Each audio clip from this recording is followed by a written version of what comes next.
Nah, ini menarik ini. Apa tanggapan Ustadz ketika Ustadz dihujat oleh para netizen? Teman-teman sekalian, saya sudah pernah bahas berkali-kali dalam urusan dakwah dan termasuk bagaimana cara menanggapi orang-orang yang membuli atau orang-orang yang nggak suka atau orang-orang yang mempunyai tanggapan-tanggapan negatif. Jadi gini teman-teman sekalian, pertama-tama harus dipahami, ini kalaupun Anda tidak beragama ya, kalaupun Anda tidak beragama, ini harus dipahami bahwa selama Anda hidup, Anda tidak akan mungkin membuat orang suka pada Anda. Semuanya itu nggak mungkin. Maka kita kenal bahwa kalau seandainya kita menginginkan semua orang suka dengan kita, itu adalah sebuah harapan yang tidak akan mungkin terjadi. Deal with it. Maka itu harapan yang nggak akan mungkin terjadi. Anda jadi orang baik akan diomongin sama orang jahat. Anda jadi orang jahat, Anda akan diomongin oleh orang baik. Anda sekalian jadi orang jahat dan orang baik dan orang jahat ngomongin Anda. Tidak akan pernah ada kata sepakat. Oleh karena itulah di dalam nasihat-nasihat oleh para ulama-ulama kita disampaikan memang yang paling bagus adalah menerima bahwasanya kita tidak akan pernah hidup tanpa diomongin oleh orang lain. Setiap kata-kata kita itu pasti punya konsekuensi.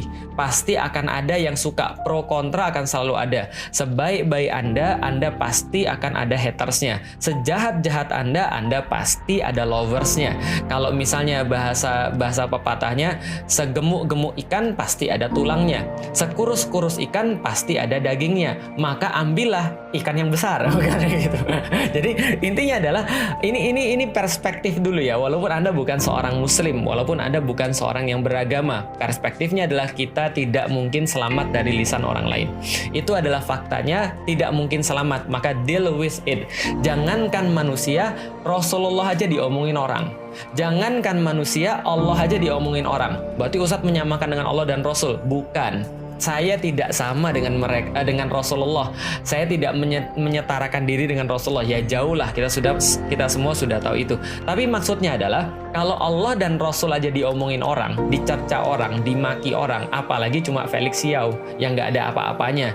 Nah artinya ini adalah perspektif yang harus kita ketahui bahwa kita tidak akan pernah mungkin untuk mencapai ridho orang. Itu kalau kita nggak beragama. Oke, kalau kita nggak beragama juga, kita harus ketahui bahwa omongan orang itu tidak pernah mengartikan tentang diri kita. Jadi kalau ada orang bilang, semangka lu, kurma, apalagi semangka tanpa biji, apalagi misalnya jambu merah, apalagi misalnya kurma kadaluarsa dan segala macam, ya apalah yang bisa dikatakan oleh orang ya, itu tidak pernah mengartikan diri kita. Itu adalah soal yang harus dijawab. Bayangkan Anda punya kertas ujian itu ngasih Anda soal-soal, dan soal itu tidak pernah tentang Anda. Soal itu menandakan siapa yang buat. Maka kualitas guru itu tergantung soal-soal yang dia buat. Paham ya? Karena soal itu bukan tentang kita. Apa yang menyebabkan kita punya nilai? Cara kita menjawab. Cara kita menjawab itulah yang nanti akan dinilai. Cara kita merespons itulah yang nanti akan menentukan kadar diri kita. Ingat baik-baik, bahwasanya tidak pernah omongan orang lain itu menentukan diri kita. Tidak pernah makian orang lain menentukan diri kita. Cara kita merespon itu yang menentukan Anda emas atau Anda sampah. Gitu kan ya. Jadi cara merespon. Dan Anda harus tahu, walaupun Anda bukan muslim sekalipun, Anda bukan orang yang beragama sekalipun, tidak ada satupun orang yang bisa untuk menyakiti diri Anda kecuali kalau Anda mengizinkan. Artinya, Anda yang pegang kendali dalam diri Anda bukan orang lain. Yang mereka ingin lakukan adalah merusak kendali Anda atas diri Anda. Makanya zaman dulu kalau seandainya saya pas belum muslim masih di kelas itu kan suka menghina orang lain. Dan bagaimana cara menghina orang lain? Biasanya kita akan hina nama bapaknya gitu kan ya. Dan dari mana kita tahu nama bapaknya? Kita lihat di raportnya ketika bagi raport gitu kan ya. Ketika bagi raport sengaja langsung kita ambil, oh bapaknya namanya ini. Misalnya contoh, bapak saya namanya Iwan. Oh Iwan. Saya juga bingung ya, kenapa waktu dulu nama bapak kita disebut kita jadi marah ya? Padahal kan nggak usah marah kan, nggak apa-apa. Nah, oh Iwan, saya tiba-tiba jadi marah. Ketika saya marah, itu teman-teman saya senang semua. Kenapa? Gue berhasil, gitu kan ya. Setan di dalamnya berteriak, dia kehilangan kontrol atas diri dia. Kita berhasil bro, gitu kan ya. Kita akan lanjutkan pola yang sama. Jadi polanya jelas. Kalau itu mendisturb dia, itu mengganggu dia dan membuat dia jadi marah, berarti orang yang membuli itu jadi senang. Jadi dengar baik-baik teman sekalian, walaupun Anda bukan muslim, nanti saya akan jelaskan bagaimana perspektif Islam. Kalaupun Anda bukan muslim, Anda harus tahu kemenangan terbesar yang Anda bisa berikan pada orang-orang yang membuli adalah Anda marah. Anda lepas kendali. Jadi kalau Anda lepas kendali, itu yang ditunggu-tunggu. Maka dia akan terus membuli lagi sampai Anda nangis, sampai Anda ujung-ujungnya apa? Yang mereka inginkan Anda berhenti dengan apa yang Anda lakukan. Itu yang syaitan inginkan. Syaitan menginginkan agar orang tuh putus asa dengan apa yang dia lakukan. Kalau itu adalah hal yang baik, maka syaitan menginginkan dia putus asa untuk melakukan hal yang baik lalu berhenti dengan hal yang baik yang dia lakukan. Kalau itu adalah sesuatu hal yang biasa, maka syaitan inginkan adalah dia merasa dia worthless, dia merasa dia tidak berharga. Jadi artinya ini yang harus kita tahu dulu secara umum ya, secara umum. Nah, apalagi seorang muslim. Ini perspektif agama. Perspektif agama bagaimana caranya? Anda harus menjelaskan pada diri Anda sendiri. Untuk apa Anda ngomong? Untuk apa Anda berbuat? Untuk apa Anda menulis? Untuk apa Anda melakukan segala sesuatu? Kalau seandainya Anda melakukan itu karena Allah semata, Anda sudah tegaskan, lillahi. Sekarang saya tanya, apa alasan Antum untuk marah? Apa alasan Antum untuk merasa sedih? Apa alasan Antum untuk merasa stres? Secara manusiawi iya, karena Rasulullah juga sama. Ketika Rasulullah dimaki, Rasulullah dicaci, Rasulullah dipersekusi, Rasulullah merasa sedih, iya secara manusiawi. Artinya beliau mengadu kepada Allah, tapi tidak sampai depresi. Tapi tidak sampai kemudian memaki balik. Tapi tidak sampai kemudian meninggalkan dakwah. Kenapa? Karena Rasulullah mengajarkan kepada kita bahwa segala sesuatu yang kita lakukan adalah karena Allah. Dan kalau yang kita lakukan karena Allah, dan kalau ada orang yang kemudian gak suka, yang penting kita pastikan itu adalah kebaikan, itu tambahan pahala. Gitu kan, itu tambahan pahala. Maka kayak kemarin misalnya, ini sedikit pribadi ya, dan ini sedikit guyonan, jangan dianggap terlalu serius lah, saya cuma guyonan dikit. Kemarin ketika ada banyak yang membuli, ketika ada saya ngisi di rumah di kantor salah satu seorang artis, kemudian banyak fitnah, banyak tuduhan dan segala macamnya. Sakit nggak? Ya sakit lah, namanya manusia. Sedih nggak? Ya sedih lah, namanya manusia. Tapi saya nggak biarkan sedih dan sakit itu menguasai saya. Tapi saya alirkan dengan hal-hal yang lain. Gimana? Nulis gitu kan ya, bikin video. Kita akan buktikan siapa yang punya karya kan gitu kan ya. Lalu kemudian apalagi yang saya lakukan? Saya cerita sama istri saya begini, Dek, kalau begini terus ini saya punya chance masuk surga ini. Gitu kan ya. Itu guyonan ya, jangan diartikan serius. Oh nanti Felixio pemegang kunci surga, Felixio kayaknya sudah memastikan dirinya masuk surga. Enggak, saya bilang sama istri saya, tanya sama Ummu Alila, saya bilang gini, Dek, kayaknya saya punya chance masuk surga kalau gini terus. Kenapa? Saya nggak yakin, saya bilang sama istri saya, dengan amal ibadah saya. Nggak yakin saya, benar-benar saya nggak yakin. Mesti amal ibadah saya itu banyak cacatnya, banyak celahnya.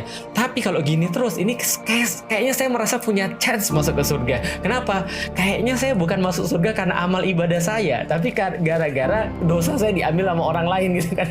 Ini chance yang luar biasa gitu kan ya. Artinya ini adalah perspektif seorang muslim. Nah, perspektif yang lain daripada seorang muslim. Suatu waktu Rasulullah Shallallahu Alaihi Wasallam itu sedang berada di keramaian, dan ketika beliau duduk itu bersama Abu Bakar, maka datanglah orang mencaci maki beliau. Coba, ini orang luar biasa, datang caci maki, datang ngomong jorok dan segala macamnya. Rasulullah diam di situ. Di sebelahnya Abu Bakar sudah mulai panas.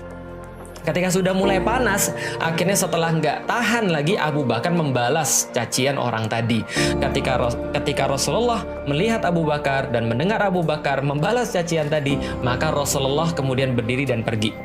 Lalu Abu Bakar tentu merasa dong, wah ini ada masalah nih kayaknya ini. Lalu kemudian Rasulullah didatangi sama Abu Bakar. Abu Bakar datangnya, Rasulullah tolong saya dijelaskan, ini kenapa engkau bisa pergi dan engkau berdiri dan pergi dari situ. Padahal ketika dicaci engkau diam. Rasulullah berkata, iya, karena tadi pas dia mencaci kita, malaikat bersama kita mendoakan kita. Dan malaikat mendoakan kita dengan perkara-perkara yang baik. Tapi pas kamu balas, yang datang syaiton, gitu kan ya. Dan saya nggak mau bersama syaiton, maka saya pergi. Artinya adalah apa, teman-teman sekalian? Kita harus memahami bahwa sekali lagi kata-kata orang nggak pernah menentukan tentang kita. Tapi begitu kita balas dia, maka syaiton berhasil. Kenapa syaiton berhasil? Ada dua orang orang sedang maki-makian.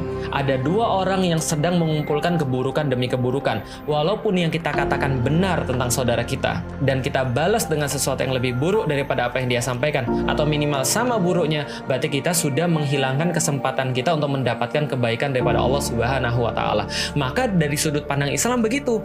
Maka kemudian saya selalu mengutip daripada seorang ulama yang menyampaikan, balasan terbaik bagi orang-orang yang membuli, balasan terbaik bagi orang-orang yang menuduh, atau balasan terbaik bagi orang-orang yang memfitnah. Apa balasan terbaiknya? Ya kita tinggal bilang aja, ya semoga saja kalau engkau benar, mudah-mudahan Allah mengampuni saya. Tapi kalau engkau salah, mudah-mudahan Allah mengampuni kamu. Kenapa? Itu membuat diri kita jadi bersih. Itu membuat diri kita jadi merasa legowo. Itu membuat diri kita merasa plong. Kenapa? Karena kita nggak mikirin lagi bagaimana urusan dia, yang kita mikirin hanyalah urusan kita dengan Allah. Karena kata-kata itu menjadikan kita mau benar, mau salah, kita tetap berharga di hadapan Allah Subhanahu wa Ta'ala. Kalau benar, mudah-mudahan Allah mengampuni saya. Dan siapa yang nggak senang ampunan Allah?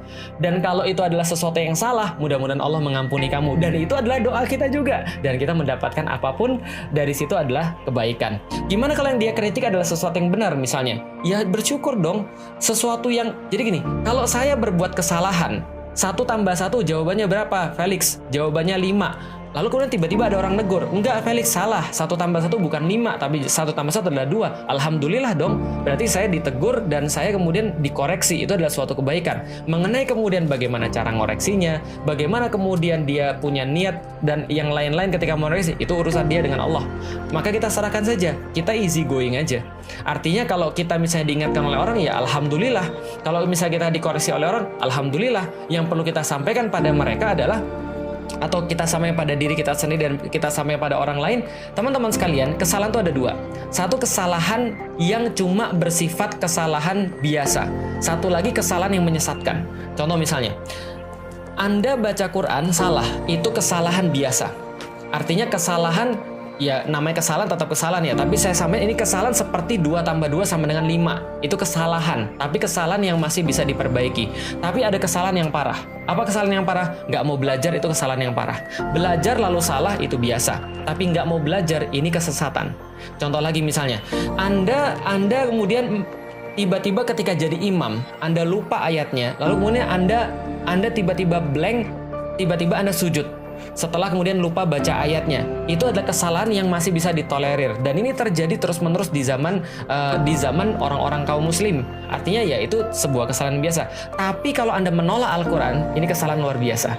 Apalagi kemudian mengatakan bahwa Al-Quran sudah tidak relevan lagi, ini kesalahan fatal dan ini kesesatan yang nyata. Nah, maka kita sampaikan bahwa ya sudah, easy going aja, karena kita sudah jelaskan secara perspektif bukan Islam pun ini sudah kita bisa untuk menenangkan diri kita, karena sesungguhnya respon kita lah yang membuat kita berharga. Dan ingat teman-teman sekalian, kita mau diingat seperti apa sih? Kita mau diingat seperti apa sih? Kita mau diingat sebagai orang yang baik atau orang yang jahat? Kita mau diingat sebagai pembela Islam atau kita mau diingat sebagai pembela yang bukan Islam? Kita mau diingat sebagai orang-orang yang memperjuangkan kebaikan lalu dicerca, atau orang-orang yang melihat keburukan lalu mendiamkannya? Dan ingat, setiap ilmu akan dimintai pertanggungjawaban. Maka saya secara pribadi, kenapa saya tetap terus berdakwah? Karena sederhana saja, karena saya nggak mau sampai anak saya gede itu nanya pada bapaknya, Pak Abi, kenapa Abi dulu tahu tapi nggak ngomong? Kenapa Abi dulu ngerti tapi nggak bicara? Ada orang bilang, saya tahu tapi saya nggak mau ngomong. Kenapa? Karena saya nanti kalau ngomong dibully orang. Paham ya maksud saya? Bagi saya, ditanya sama anak saya, kenapa saya nggak ngomong ketika saya tahu tentang kebenaran, itu lebih sakit, itu lebih ngeri daripada daripada dibully sama orang. Itu baru anak sendiri. Gimana kalau sudah berhadapan dengan Allah, kemudian Allah tanya pada saya, Lik, kenapa ketika kamu tahu bahwa Al-Maidah 51 itu dibilang bahwa itu adalah jangan mau ditipu dengan Al-Maidah 51, jangan mau dibohongi dengan Al-Maidah 51, kenapa kamu diam? Atau malah kamu bela? Atau malah kamu bela orang-orang yang menistakan Al-Quran itu dengan mengatakan bahwa Al-Quran itu tidak relevan lagi, atau kemudian mengatakan bahwa Al-Maidah 51 itu tidak berkaitan dengan urusan kepemimpinan misalnya, padahal Allah sudah nyata-nyata ngomong begitu.